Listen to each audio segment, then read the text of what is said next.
മുസ്ലിം ലീഗിന്റെ സംസ്ഥാന കമ്മിറ്റിയുടെ ആഹ്വാനപ്രകാരം കേരളത്തിലുടനീളം നടന്നുവരുന്ന പഞ്ചായത്ത് തല പദയാത്രയുടെ ഭാഗമായി അരീക്കോട് പഞ്ചായത്ത് മുസ്ലിം ലീഗ് കമ്മിറ്റി സംഘടിപ്പിച്ചിട്ടുള്ള പദയാത്രയാണ് ഇന്നലക്കാരയിലൂടെ കടന്നു വരികയാണ്. അനുഗ്രഹിക്കുക, ആശീർവദിക്കുക, അഭിനന്ദനങ്ങൾ അർപ്പിക്കുക പ്രിയപ്പെട്ടവരെ.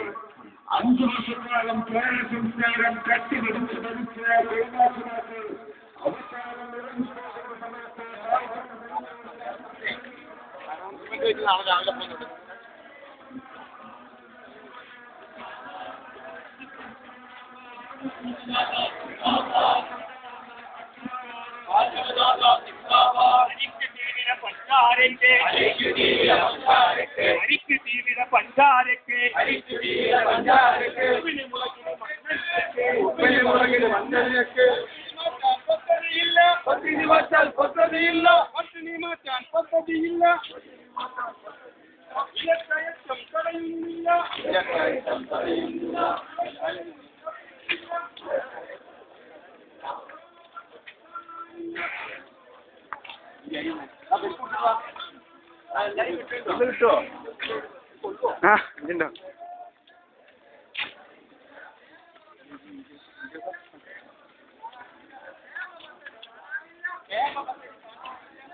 പാവങ്ങൾക്കായി പദ്ധതികൾ പാവങ്ങൾക്കായി പദ്ധതികൾ പാവങ്ങൾക്കായി പദ്ധതികൾ പാവങ്ങൾക്കായി പദ്ധതികൾ